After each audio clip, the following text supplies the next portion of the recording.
RSS ಸಂಘದ ಮುಖ್ಯಸ್ಥ ಮೋಹನ್ ಭಾಗವತ್ ಅವರಿಗೆ ಪತ್ರ ಬರೆದು ಹಲವು ಪ್ರಶ್ನೆಗಳನ್ನು ಪ್ರಿಯಾಂಕ್ ಖರ್ಗೆ ಕೇಳಿದ್ದಾರೆ. ಇನ್ನು ಈ ಸಂಘದ ಕಾನೂನುಬದ್ಧ ಸ್ಥಾನಮಾನ ಆಗಿರಬಹುದು, ಜೊತೆಗೆ ಹಣಕಾಸು ವ್ಯವಹಾರಗಳು, ತೆರಿಗೆ ಪಾವತಿ ಹಾಗೂ ಸಾರ್ವಜನಿಕ ಚಟುವಟಿಕೆಗಳ ಬಗ್ಗೆ ಸ್ಪಷ್ಟನೆ ನೀಡುವಂತೆ ಮನವಿ ಮಾಡಿದ್ದಾರೆ ಪ್ರಿಯಾಂಕ್ ಖರ್ಗೆ.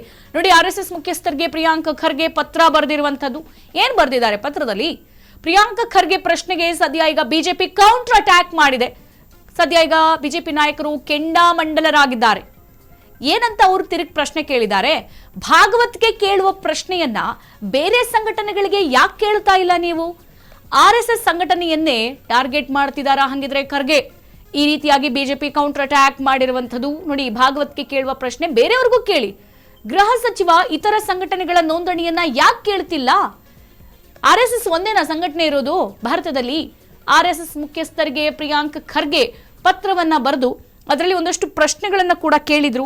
ಇದು ಕಾನೂನಿನ ಅಡಿಯಲ್ಲಿ ಇದೆಯಾ, ಅಥವಾ ನೀವು ಸಂಘಟನೆ ಹೋರಾಟ ಮಾಡುವಾಗ ಏನೆಲ್ಲ ಅಂಶವನ್ನ ತಗೊಂತೀರಿ, ಯಾರ ಪರ್ಮಿಷನ್ ತಗೊಂತೀರಿ, ಯಾರೆಲ್ಲ ಬರ್ತಾರೆ, ಯಾವೆಲ್ಲ ಕ್ಷೇತ್ರದಿಂದ ಇದ್ದಾರೆ, ಈ ಎಲ್ಲ ನಿಟ್ಟಿನಲ್ಲಿ ಕೂಡ ಪ್ರಿಯಾಂಕ್ ಖರ್ಗೆ ಬೆಳಗ್ಗೆ ಪತ್ರವನ್ನ ಬರೆದು ಆರ್ಎಸ್ಎಸ್ನ ಮುಖ್ಯಸ್ಥ ಮೋಹನ್ ಭಾಗವತರಿಗೆ ಪ್ರಶ್ನೆಯನ್ನ ಕೇಳಿದ್ರು. ಸದ್ಯ ಈ ಪ್ರಶ್ನೆಗೆ ಬಿಜೆಪಿ ನಾಯಕರು ಇಲ್ಲಿ ಕೆಂಡಾಮಂಡಲ ಆಗಿದ್ದಾರೆ. ನಿಮಗೆ ಆರ್ಎಸ್ಎಸ್ ಸಂಘಟನೆ ಮಾತ್ರ ಸಿಗೋದಾ? ಹಾಗಿದ್ರೆ ಬೇರೆ ಸಂಘಟನೆಗಳು ಇಲ್ವೇ ಇಲ್ವಾ ಕರ್ನಾಟಕದಲ್ಲಿ? ಆರ್ಎಸ್ಎಸ್ ಸಂಘಟನೆ ಒಂದೇ ಇರೋದಾ ಅಂತ ಹೇಳಿ ಬಿಜೆಪಿಯ ನಾಯಕರು ಎಲ್ಲರೂ ಕೂಡ ಇಲ್ಲಿ ಪ್ರಶ್ನೆಯನ್ನ ಕೇಳಿದ್ದಾರೆ ಪ್ರಿಯಾಂಕ್ ಖರ್ಗೆಗೆ. ನೋಡಿ, ಇಲ್ಲಿ ಪ್ರಿಯಾಂಕ್ ಖರ್ಗೆ ಇದು ಮೊದಲೇನಲ್ಲ ಈ ತರದ ಅನಾವಶ್ಯಕ ಪ್ರಶ್ನೆಗಳನ್ನ ಎತ್ತೋದು, ಅನಾವಶ್ಯಕ ವಿಚಾರಗಳನ್ನ ಇಲ್ಲಿ ದೊಡ್ಡದಾಗಿ ಪರಿಣಮಿಸೋದು. ಸೊ ಈಗ ಆರ್ಎಸ್ಎಸ್ ಅವರ ಕಣ್ಣಿಗೆ ಗುರಿಯಾಗಿದೆ ಅಷ್ಟೇ. ನೋಡಿ, ಈ ಕುರಿತಂತೆ ಮತ್ತೊಂದು ಬ್ರೇಕಿಂಗ್ ಅಪ್ಡೇಟ್ ಸಿಗ್ತಾ ಇದೆ. ರಾಜ್ಯದಲ್ಲಿ ಪ್ರತಿಯೊಂದು ಸಂಘ ಸಂಸ್ಥೆ ನೋಂದಣಿ ಇದೆಯಾ? ಎಲ್ಲಾ ಸಂಘಟನೆಗಳಿವೆ ಇಲ್ಲಿಯಾ? ನೋಂದಣಿ ಇದೆಯಾ? ಎಲ್ಲಾ ದಲಿತ ಸಂಘಟನೆಗಳು ನೋಂದಣಿ ಮಾಡ್ಕೊಂಡಿದ್ಯಾ? ಹಂಗಿದ್ರೆ ಸಂಘಟನೆಗಳು ಬಹಳಷ್ಟಿದೆ, ಲೆಕ್ಕ ಹಾಕೋಕ್ ಹೋದ್ರೆ ಲೆಕ್ಕನೇ ಸಿಗಲ್ಲ. ಸಾವಿರಾರು ಸಂಘಟನೆ ಬರೀ ಕರ್ನಾಟಕದಲ್ಲೇ ಸಿಗುತ್ತೆ. ದಲಿತ ನಾಯಕರು ತಮ್ಮ ಸಂಘಟನೆಗಳ ಬಗ್ಗೆ ಸ್ಪಷ್ಟನೆ ಕೊಡ್ತಾರಾ? ನೋಡಿ, ಪ್ರಿಯಾಂಕ ಖರ್ಗೆ ದಲಿತ ಇದರಿಂದ ಇವಾಗ ಮಂತ್ರಿ ಆಗಿರುವಂತದ್ದು ಒಬ್ಬ ದಲಿತ. ಈಗ ಇವರ ಒಂದು ಜಾತಿವಾರು ಲೆಕ್ಕಾಚಾರದಲ್ಲಿ ಸಂಘಟನೆಗಳು ಕೂಡ ಬಹಳಷ್ಟು ಇದೆಯಲ್ಲ. DSS ಮತ್ತಷ್ಟು ನಾವು ಗಮನಿಸಿದೀವಿ. ಈ ಸಂಘಟನೆಗಳು ಎಲ್ಲ ಕೂಡ ಲೆಕ್ಕಾಚಾರ ಇದೆಯಾ? ಇವೆಲ್ಲ ಕಾನೂನಿನ ಅಡಿಯಲ್ಲಿ ರಿಜಿಸ್ಟರ್ ಆಗಿದೆಯಾ? ಎಲ್ಲ ದಲಿತ ಸಂಘಟನೆಗಳು ಕೂಡ ನೋಂದಣಿ ಮಾಡ್ಕೊಂಡಿದವ ಅಂತ ಹೇಳಿ ಈಗ ಬಿಜೆಪಿ ಕೌಂಟರ್ ಅಟ್ಯಾಕ್ ಮಾಡಿದೆ. ನೋಡಿ, ದಲಿತ ನಾಯಕರು ತಮ್ಮ ಸಂಘಟನೆಗಳ ಬಗ್ಗೆ ಸ್ಪಷ್ಟನೆ ಕೊಡಬೇಕು. ಫಸ್ಟ್ ಕೊಡ್ತೀರಾ ಹಾಗಿದ್ರೆ ಪ್ರಿಯಾಂಕ್ ಖರ್ಗೆ ಅವರೇ? ವಸೂಲಿ ಸಂಘಟನೆಗಳ ವಿರುದ್ಧ ಹಂಗಿದ್ರೆ ಸರ್ಕಾರ ಯಾಕೆ ಕ್ರಮ ತಗೊಂತಿಲ್ಲ? ಈಗ ಸಂಘಟನೆ ಹೆಸರು ಹೇಳ್ಕೊಂಡು ವಸೂಲಿ ಮಾಡ್ತಾರೆ, ಪ್ರೊಟೆಸ್ಟ್ ಮಾಡ್ತಾರೆ, ಸಂಘಟನೆಯಲ್ಲಿ ಭಾಗಿಯಾಗ್ತಾರೆ, ಸಾವಿರಾರು ಜನರನ್ನ ಬೀದಿಗಿಳಿಸ್ತಾರೆ. ಸೊ ಆ ಪ್ರೊಟೆಸ್ಟ್ಗಳನ್ನ ನಾವು ಗಮನಿಸಿದ್ದೀವಿ ಕೂಡ. ಹಂಗಿದ್ರೆ ನಿಮ್ಮ ಒಂದು ಸಂಘಟನೆಗಳ ವಿರುದ್ಧ ಯಾಕೆ ಕ್ರಮ ಆಗ್ತಿಲ್ಲ? ಬರೀ RSS ಯಾಕೆ ಕಣ್ಕುಗ್ತಾ ಇದೆ ನಿಮ್ಗೆ ಅಂತ ಹೇಳಿ ಬಿಜೆಪಿ ಪ್ರಶ್ನೆ ಕೇಳಿದೆ. ನೋಡಿ, ಈಗ RSS ವಿವಾದ ಹಲವು ಪ್ರಶ್ನೆಗಳು ಈಗ ಮುನ್ನೆಲೆಗೆ ಬಂದಿರೋದು. ಇಲ್ಲಿ ಹೆಂಗಾಗಿದೆ ಅಂತ ಅಂದ್ರೆ ಪ್ರಿಯಾಂಕ್ ಖರ್ಗೆ ಕೆರೆದು ಗಾಯವನ್ನ ದೊಡ್ಡದು ಮಾಡ್ತಾ ಇದ್ದಾರೆ. ಹಂಗೆ ಆಗಿರೋದು. ಸುಮ್ಮನಿದ್ದ ಬಿಜೆಪಿಯನ್ನ ಕೆಣಕಿದ್ದಾರೆ. ಸದ್ಯ ಈಗ ಬಿಜೆಪಿ ಅವರಿಗೆ ಗಾಯವನ್ನ ಬಹಳ ದೊಡ್ಡದು ಮಾಡ್ತಾ ಇದೆ. ಬಿಜೆಪಿ JDSಗೆ ಈಗ ಪ್ರಿಯಾಂಕ್ ಖರ್ಗೆ ಟಾರ್ಗೆಟ್ ಆಗಿದ್ದಾರೆ.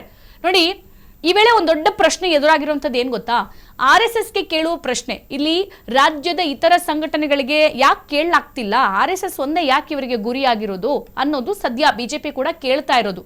ರಾಜ್ಯದ ಎಲ್ಲಾ ದಲಿತ ಸಂಘಟನೆಗಳು ಇದೆ, ಅವೆಲ್ಲ ಕೂಡ ಕಾನೂನುಬದ್ಧವಾಗಿ ನೋಂದಣಿ ಮಾಡ್ಕೊಂಡಿದವ? ಅವುಗಳ ಹಣಕಾಸು ಪಾರದರ್ಶಕತೆ ಹೆಂಗಿದೆ? ಹೆಂಗ್ ಫಂಡ್ ಬರ್ತಿದೆ? ಹೆಂಗ್ ದುಡ್ಡು ಮಾಡ್ತಿದ್ದಾರೆ? ಯಾರೆಲ್ಲ ಇದ್ದಾರೆ? ಅವರೆಷ್ಟು ಆಸ್ತಿ ಮಾಡ್ಕೊಂಡಿದ್ದಾರೆ? ಇವೆಲ್ಲವನ್ನ ಕೂಡ ಈಗ ಬಿಜೆಪಿ ಕೇಳ್ತಾ ಇರೋದು. ಜೊತೆಗೆ ಸಾಮಾಜಿಕ ಹೋರಾಟದ ಹೆಸರಿನಲ್ಲಿ ನಡೀತಾ ಇರುವಂತಹ ಎಲ್ಲಾ ಚಟುವಟಿಕೆಗಳು ಕೂಡ ಕಾನೂನುಬದ್ಧವಾಗಿದ್ಯಾ? ಕಾನೂನುಬದ್ಧವಾಗಿ ಎಲ್ಲ ಪ್ರೊಟೆಸ್ಟ್ಗಳನ್ನ ಮಾಡ್ತಾ ಇದ್ದೀರಾ? ಈ ರೀತಿ ಕೂಡ ಈಗ ಬಿಜೆಪಿ ತಿರುಗೇಟು ಕೊಟ್ಟಿರೋದು. ಕೆಲವು ಸಂಘಟನೆಗಳ ಮೇಲೆ ಕೇಳಿಬರ್ತಾ ಇರುವ ಈ ವಸೂಲಿ ಆರೋಪಗಳಿಗೆ, ಅದು ಕೂಡ ಈ ದಲಿತ ಸಂಘಟನೆಗಳಿಂದಲೇ ಹೆಚ್ಚಾಗಿ ವಸೂಲಿ ಆರೋಪಗಳು ಕೇಳಿಬರ್ತಾ ಇರೋದು. ಇದಕ್ಕಿನ್ನ ಉತ್ತರ ಕೊಟ್ಟಿಲ್ವಲ್ಲ. ಹಾಗಾಗಿ ಗೃಹ ಸಚಿವ ಪ್ರಿಯಾಂಕ್ ಖರ್ಗೆ ಯಾಕೆ ಉತ್ತರ ಕೊಡ್ತಿಲ್ಲ ಇವಕ್ಕೆಲ್ಲ ಅಂತ ಬಿಜೆಪಿ ಈಗ ತಿರುಗೇಟನ್ನ ಕೊಟ್ಟಿದೆ ಪ್ರಿಯಾಂಕ್ ಖರ್ಗೆಗೆ. ನೋಡಿ, ಇದು ಕೇವಲ ಕಾನೂನು ಜಾರಿ ಕ್ರಮ ಅಲ್ಲ. ಇನ್ನು ಮತ್ತೊಂದು ಕಡೆ ಒಂದು ಸಂಘಟನೆಯನ್ನ ಟಾರ್ಗೆಟ್ ಮಾಡುವ ರಾಜಕೀಯ ನಡೆಯ ಇದು. ನೋಡಿ, ಇವರು RSS ಕೆಣಕಿರೋದು ಇಲ್ಲಿ ಬಹಳಷ್ಟು ಹಿರಿಯ ಧುರೀಣರು, ರಾಜಕೀಯ ನಾಯಕರು, ಪ್ರಬುದ್ಧರು ಇವರೆಲ್ಲ ಕೂಡ ಇರೋದು RSS ನಿಂದಲೇ ಬಂದಿರೋದು. ಹಾಗಾಗಿ ಇವರು ಒಂದೇ ಒಂದು ಸಂಘಟನೆನ ಯಾಕೆ ಟಾರ್ಗೆಟ್ ಮಾಡಿದ್ರು? ಇದು ಅವರ ರಾಜಕೀಯ ನಡೆಯ, ಇದು ಶೋಭೆ ತರುವಂತ ವಿಚಾರವಲ್ಲ. ಸರ್ಕಾರದ ನಿಲುವೇನು ಅನ್ನೋದು ಈಗ ಕುತೂಹಲ ಮೂಡಿಸಿದೆ.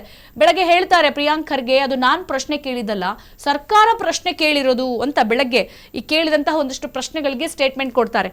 ಹಾಗಿದ್ರೆ ನೀವು ಯಾಕೆ ಬರೀ ನಿಮ್ಮ ಸರ್ಕಾರ ಒಂದೇ ಸಂಘಟನೆಯನ್ನ ನೋಟ್ ಡೌನ್ ಮಾಡಿ ಆ ಸಂಘಟನೆ ಎಲ್ಲ ಆಯಾಮದಲ್ಲೂ ಪ್ರಶ್ನೆಯನ್ನ ಕೇಳಿದ್ರಿ?